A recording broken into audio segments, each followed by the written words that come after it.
Subscribe कीजिए हमारे channel को और बेल आइकॉन को दबाइए हमारी लेटेस्ट वीडियो सबसे पहले देखने के लिए। हेलो फ्रेंड्स, मैं अनिल सर आज कक्षा 10 का रासायनिक अभिक्रिया एवं समीकरण का पार्ट 2 लेकर आए हैं, जिसमें हम लोग पढ़ेंगे रासायनिक अभिक्रिया के प्रकार।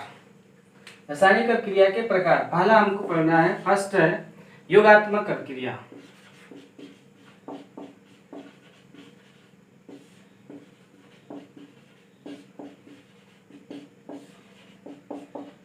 योगात्मक अभिक्रिया, योगात्मक योग का मतलब होता है जोड़, यानी कि दो या दो से अधिक पदार्थ आपस में जुड़कर एक यौगिक का निर्माण करते, एकल उत्पाद बनाते हैं। जैसे सल्फर और ऑक्सीजन, सल्फर और ऑक्सीजन दोनों एक दूसरे से संयुक्त होकर जुड़कर बनाते हैं SO2, sulphur dioxide. Carbon plus oxygen बनाएगा carbon dioxide. Mg plus O2 बन जाएगा क्या, MgO। इस तरह से ये सभी की सभी क्या है, योगात्मक अभिक्रिया। यानी योगात्मक अभिक्रिया का परिभाषा क्या होगा कि वह रासायनिक अभिक्रिया जिसमें दो या दो से अधिक पदार्थ आपस में संयुक्त होकर एकल उत्पाद का निर्माण करते हैं, योगात्मक अभिक्रिया कहलाती है। एग्जाम्पल जैसे ये हो गया सल्फर प्लस ऑक्सीजन, दोनों मिलकर बन गया सल्फर डाइऑक्साइड। फिर carbon plus oxygen, carbon dioxide. Magnesium plus oxygen, magnesium oxide. Second है वियोजन अभिक्रिया।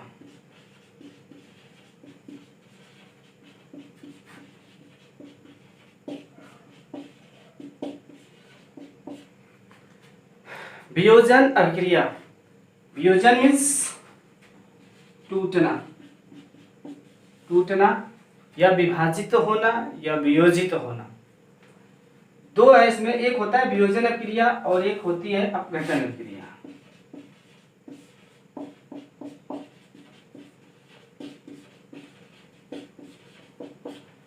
एक है वियोजन अभिक्रिया और एक है अपघटन अभिक्रिया। सबसे पहले हम लोग पढ़ेंगे वियोजन अभिक्रिया क्या होता है। वियोजन का मतलब भी होता है टूटना, विभक्त होना, और अपघटन का भी मतलब होता है विभक्त होना, टूटना। ठीक, तो वियोजन अभिक्रिया क्या होती है। वियोजन अभिक्रिया एक प्रकार की उत्क्रमणीय अभिक्रिया है। वियोजन अभिक्रिया क्या है, एक प्रकार की उत्क्रमणीय अभिक्रिया है।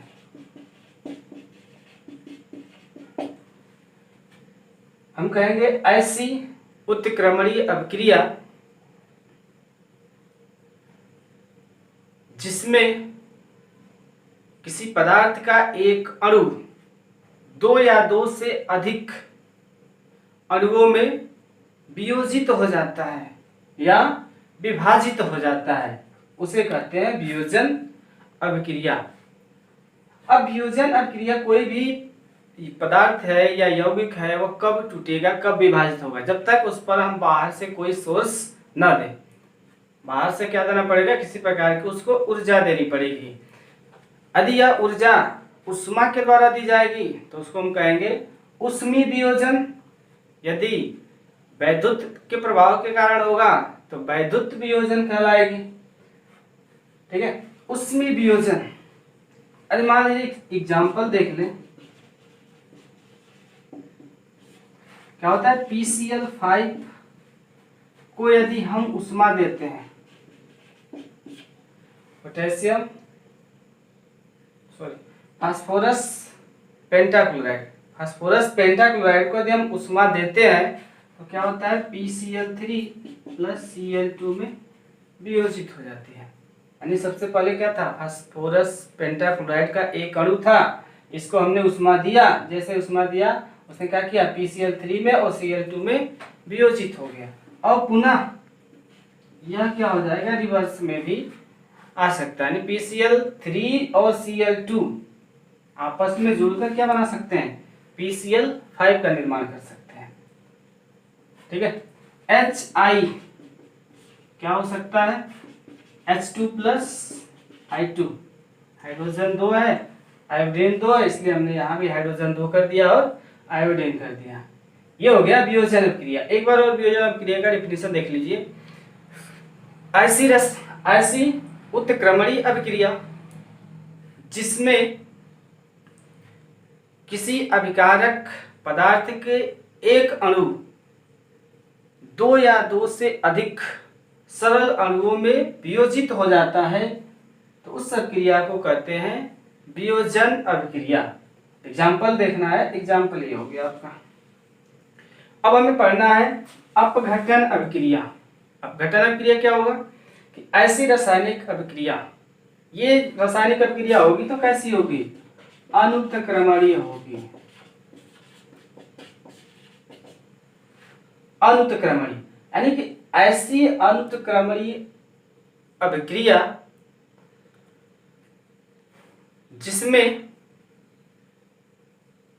अभिकारक का एक अणु दो या दो से अधिक सरल अणुओं में वियोजित हो जाता है, उसको कहते हैं अपघटन अभिक्रिया। दोनों सेम है, अंतर क्या है कि इसमें जो है वियोजन अभिक्रिया जो होती है उत्क्रमणीय अभिक्रिया होती है और अपघटन अभिक्रिया क्या होती है, अनुत्क्रमणीय अभिक्रिया होती है। उत्क्रमणीय अभिक्रिया का मतलब अभिकारक से उत्पाद बनेगा और उत्पाद से अभिकारक बन जाएगा। यदि हम इस अवस्था को हटा दें तो जो हमने बाहर से सोर्स दिया उस सोर्स को यदि हम हटा लें तो पुनः अभिकारक उत्पाद जो है अभिकारक रूप में आ जाता है। और अपघटन अभिक्रिया में क्या होगा, ऐसी अनुत्क्रमणीय अभिक्रिया जिसके अभिकारक का एक अणु दो या दो से अधिक सरल अणुओं में वियोजित हो जाता है, विभाजित हो जाता है, अपघटन अभिक्रिया कहलाती है। जैसे हम क्या कहें, CaCO3 कैल्शियम कार्बोनेट, चूना पत्थर जिसको बोलते हैं,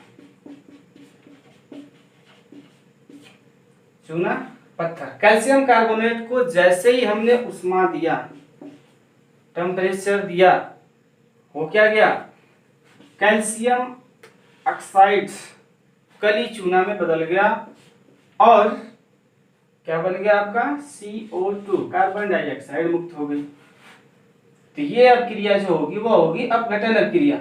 क्यों, क्योंकि इसका एक अभिकारक का एक अणु जो है दो अणुओं में तो टूटा है, लेकिन अभिक्रिया कौन सी है, अनुत्क्रमणीय है, यानी अभिकारक से उत्पाद तो बन गया लेकिन उत्पाद से अभिकारक नहीं बन पाएगा, इसलिए यह जो अभिक्रिया होगी वह होगी अपघटन अभिक्रिया।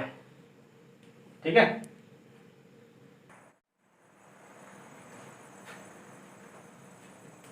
अब है विस्थापन अभिक्रिया।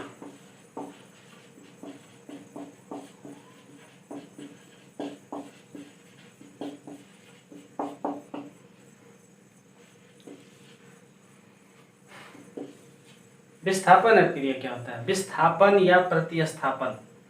विस्थापन का मतलब रिप्लेसमेंट, विस्थापित हो जाना, एक दूसरे का जगह कोई दूसरा ले लेता है तो हम उसको कहते हैं विस्थापित हो गया।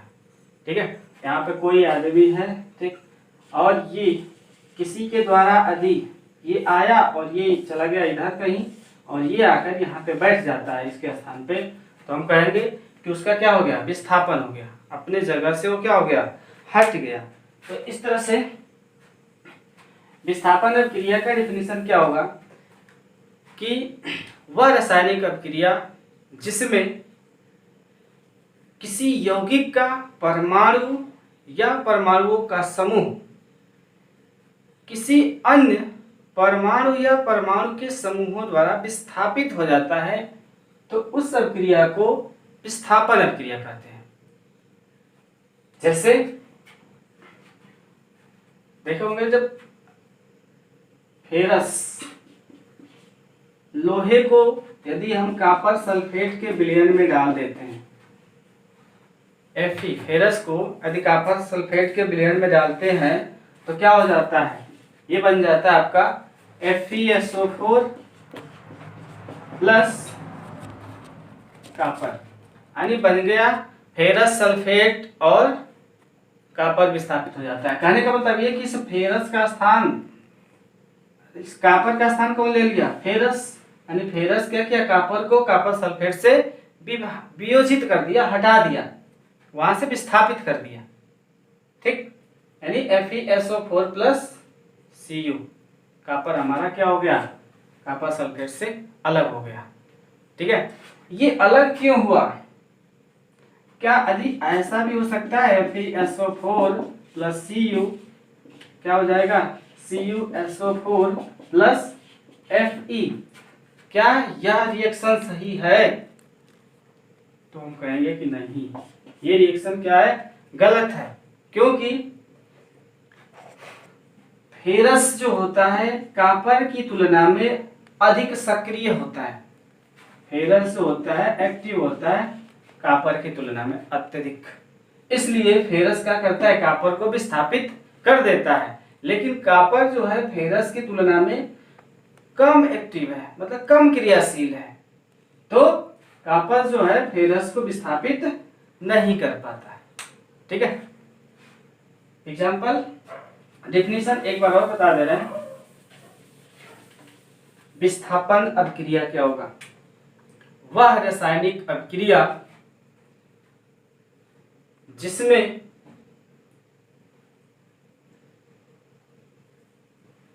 कोई किसी यौगिक के परमाणु या परमाणुओं का समूह किसी अन्य परमाणु या परमाणुओं के समूह द्वारा विस्थापित हो जाता है,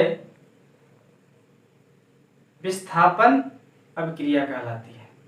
ठीक है, वहां कंडीशन एक कंडीशन आपको मिलेगा कि विस्थापित वही परमाणु या परमाणु समूह करेगा जो उस यौगिक में उपस्थित परमाणु की तुलना में अधिक सक्रिय होगा, एक्टिव होगा। एग्जाम्पल हमने बता रखा है, फेरस, लोहा को यदि हम कॉपर सल्फेट के विलयन में डालते हैं तो क्या बनेगा, FeSO4 प्लस Cu बन जाता है।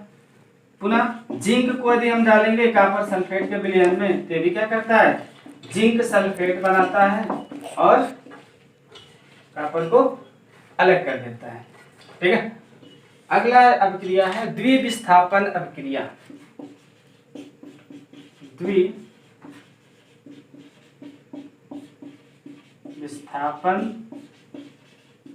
अभिक्रिया,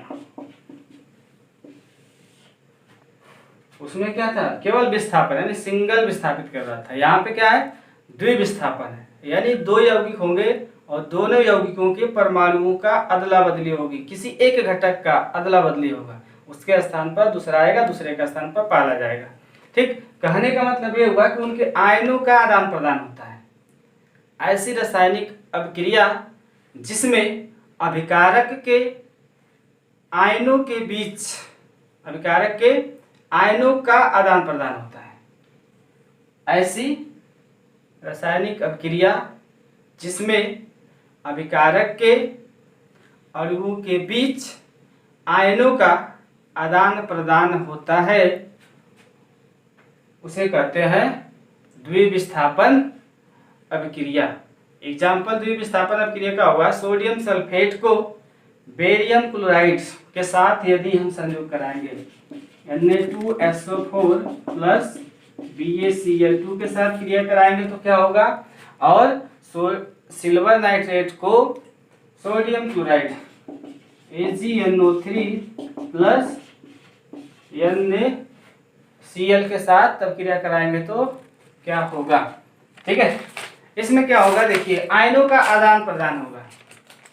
आयन सोडियम है, यहाँ पर बेरियम है, बेरियम पे कितना धन आवेश होता है, बेरियम पर होता है 2 धन आवेश, इस पर होता है 2 पॉजिटिव चार्ज। सल्फेट पर क्या होता है, 2 ऋण आवेश। सोडियम पर क्या होता है, 1 धन आवेश, और क्लोरीन पर क्या होता है, 1 धन आवेश। यानी कि Ba जो है 2 धन आवेश से सल्फेट के 2 ऋण आवेश से क्या करेगा, संयुक्त करेगा। जब संयुक्त तो होगा तो क्या बनाएगा, देखिए BaSO4, इसकी भी 2 धन, इसकी भी 2 ऋण, यानी दोनों क्या करेंगे, समान धन और ऋण से संयोग कराएंगे। तो क्या बन जाएगा, BaSO4 प्लस NaCl, क्या होगा, NaCl, ये हो गया 2NaCl। ठीक है, अब इसमें आ जाइए AgNO3 में क्या होगा, नाइट्रेट है ये, नाइट्रेट पर कितना होता है -1, सोडियम पर कितना होता है चार्ज प्लस, क्लोरीन पर 1 ऋण होता है, Ag पर 1 प्लस होगा सिल्वर पे। तो इसमें क्या होगा, जो Ag है वो किसके साथ चला जाएगा, क्लोरीन के साथ, यानी इन दोनों का अदला बदली हो जाएगा, आयनों का आदान प्रदान, ये इसके साथ चला गया और ये इसके साथ आ गया। तो क्या बनेगा, NaNO3 sodium nitrate, NaNO3 plus AgCl silver chloride. इस तरह से जो क्रिया हुई उसको कहेंगे द्विविस्थापन अभिक्रिया, यानी कि दोनों अभिकारकों के बीच क्या हुआ, उनके आयनों का आदान प्रदान हुआ, इसका आयन इसके साथ और इसका आयन इसके साथ जाकर जुड़ गया। ठीक है, इसके बाद हम लोग पढ़ेंगे रेडॉक्स अभिक्रिया। रेडॉक्स अभिक्रिया, इस अभिक्रिया को थोड़ा समझना है अच्छे से, क्योंकि रेडॉक्स अभिक्रिया का एक और नाम है अपचयन उपचयन अभिक्रिया। इसको बोलते हैं अपचयन उपचयन अभिक्रिया। Redox reaction, redox reaction, redox reaction बराबर क्या होगा, oxidation, oxidation plus reduction. Oxidation का मतलब ऑक्सीकरण, ऑक्सीकरण कहिए या उपचयन कहिए, और रिडक्शन का मतलब होता है अपचयन। ठीक है, कहने का मतलब रेडॉक्स अभिक्रिया क्या होगा, वह रासायनिक अभिक्रिया जिसमें ऑक्सीकरण तथा अपचयन दोनों ही क्रियाएं होती है, उसको कहते हैं रेडॉक्स अभिक्रिया।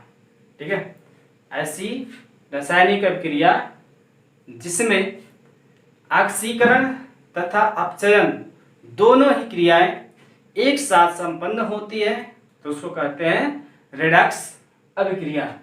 अब हम रेडॉक्स अभिक्रिया पढ़ेंगे, ऑक्सीडेशन किसको कहेंगे, ऑक्सीकरण अभिक्रिया क्या होगा, और रिडक्शन अपचयन अभिक्रिया क्या होगा। तो सबसे पहले हम पढ़ेंगे ऑक्सीकरण अभिक्रिया।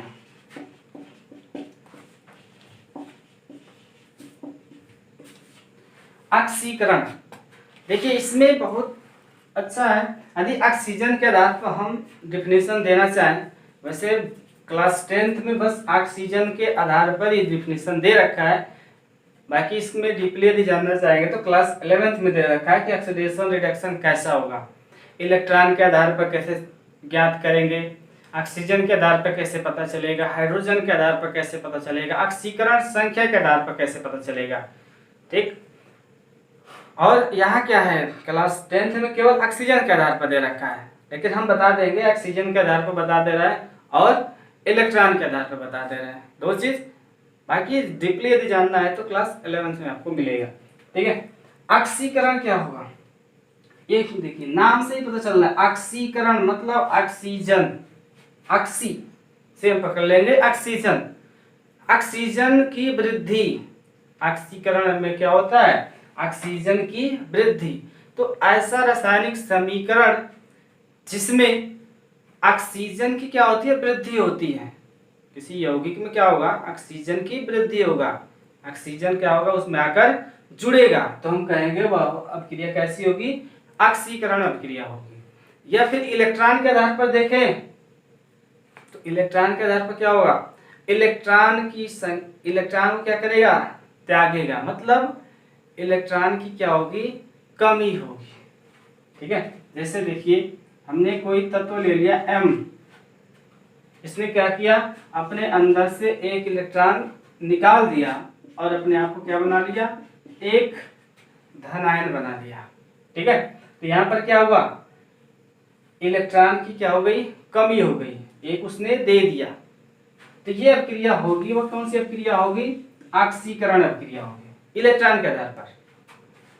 ऑक्सीकरण का डेफिनेशन दो के आधार पर बता दे रहे। पहला है इलेक्ट्रॉन की कमी, ऐसी अपक्रिया जिसमें क्या होगी, इलेक्ट्रॉन की कमी होगी, ऑक्सीकरण कहलाएगा। और सेकेंड क्या होगा, ऑक्सीजन की वृद्धि, ऑक्सीजन की वृद्धि, ऑक्सीजन में क्या होगा, वृद्धि होगा। जैसे ये हो गया एग्जाम्पल। अब एग्जाम्पल देखने जैसे सोडियम, सोडियम क्या करता है, अपने बाह्यतम कोश से एक इलेक्ट्रॉन त्यागता है। जैसे एक इलेक्ट्रॉन त्यागेगा मतलब एक इलेक्ट्रॉन की उसमें कमी हो गई। जब एक इलेक्ट्रॉन की कमी हुआ यानी Na पर प्लस हो गया, प्लस एक इलेक्ट्रॉन उसने क्या किया, निकाल दिया। तो इस तरह से हम देख रहे हैं कि जो यहाँ पे सोडियम में हो रहा है इलेक्ट्रॉन की कमी, और इसमें पूछा जाए कौन सी अपक्रिया होगी, ऑक्सीकरण होगा कि अपचयन होगा, तो क्या बताएंगे, यहाँ पर क्या होगा, ऑक्सीकरण होगा। ठीक है, Mg कह देंगे, मैग्नीशियम दे रखा है Mg+2 इलेक्ट्रॉन, तो क्या होगा, यहाँ पर कौन सी अपक्रिया होगी, ऑक्सीकरण अपक्रिया होगी। इलेक्ट्रॉन की क्या हो रही है, कमी हो रही है। मैग्नीशियम में कितने इलेक्ट्रॉन थे, पहले 12, उसने 2 त्याग कर दिया, अब इलेक्ट्रॉन कितने हो गए, 10, यानी इलेक्ट्रॉन में हो गई कमी। तो ये हो गया आपका ऑक्सीकरण, किसके आधार पर, इलेक्ट्रॉन के आधार पर। ऑक्सीजन की वृद्धि होती है, ऑक्सीजन की संख्या में क्या होगा, वृद्धि होगा। जैसे हम कह देंगे Mg+O2, मैग्नीशियम रिबन को जैसे ही हम जलाएंगे तो क्या बना देता है, MgO बन जाता है। यहाँ पर मैग्नीशियम के साथ कोई ऑक्सीजन नहीं था, लेकिन जैसे ही MgO बना तो Mg के साथ ऑक्सीजन की क्या हो गई, वृद्धि हो गई। यानी कहने का मतलब ऑक्सीजन में क्या हुआ, वृद्धि हुआ। तो इस समीकरण में, इस अभिक्रिया में जो होगा, कौन सी अभिक्रिया होगी, ऑक्सीकरण अभिक्रिया। इस अभिक्रिया को हम क्या कहेंगे, ऑक्सीकरण अभिक्रिया। ज्यादा नहीं दिया है, बस आपको बस इतना ही लिख देना है। ऑक्सीकरण अभिक्रिया क्या होगा, ऐसी रासायनिक अभिक्रिया जिसमें ऑक्सीजन की क्या होती है, वृद्धि होती है, ऑक्सीकरण अभिक्रिया कहलाती है। यदि आपको इस तरह दे रखा है तो इलेक्ट्रॉन की कमी होगी तो ऑक्सीकरण अभिक्रिया होगी। अब आगे है अपचयन अभिक्रिया।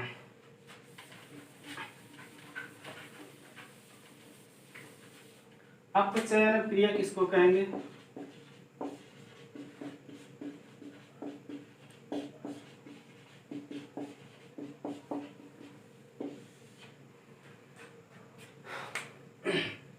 अभी हमने इसका सेम उल्टा चलेंगे। इसमें क्या हुआ था, इलेक्ट्रॉन की कमी, ऑक्सीजन की वृद्धि, तो यहाँ क्या बोलेंगे, इलेक्ट्रॉन की वृद्धि और ऑक्सीजन में कमी। तो क्या बताएंगे, ऐसा रसायन, ऐसा अभिक्रिया जिसमें क्या होगा, इलेक्ट्रॉन की क्या होगी, वृद्धि होगी, इलेक्ट्रॉन की वृद्धि होगी, तो उसको कहेंगे अपचयन अभिक्रिया। जब इलेक्ट्रॉन की वृद्धि होगी तो वहां अपचयन अभिक्रिया होगा। जैसे एग्जांपल में देखिए, कोई तत्व होगा M, उसने क्या किया, इलेक्ट्रॉन को ग्रहण किया।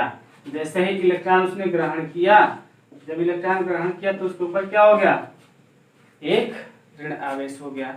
एक ऋण का मतलब उसने एक इलेक्ट्रॉन क्या किया, ग्रहण किया, मतलब पहले जितना था उसमें और इलेक्ट्रॉन क्या हो गए, बढ़ गए, यानी इलेक्ट्रॉन की क्या हुई, वृद्धि हुई। जैसे हम कह दें क्लोरीन, क्लोरीन में क्या करेंगे, जैसे इलेक्ट्रॉन, क्लोरीन जैसे ही एक इलेक्ट्रॉन ग्रहण करता है अपने आप को क्या बना लेता है, Cl- बना लेता है, यानी क्लोरीन पर एक ऋण आवेश आ जाता है। तो हम क्या कहेंगे, इस क्रिया में कौन सी क्रिया हो रही है, अपचयन क्रिया। क्या होगी, अपचयन क्रिया होगा। ठीक, ये था इलेक्ट्रॉन के आधार पे। अब सेकेंड क्या है, ऑक्सीजन में क्या होगी, यहाँ हो रहा था ऑक्सीजन में वृद्धि, यहाँ क्या होगा, ऑक्सीजन में कमी होगा।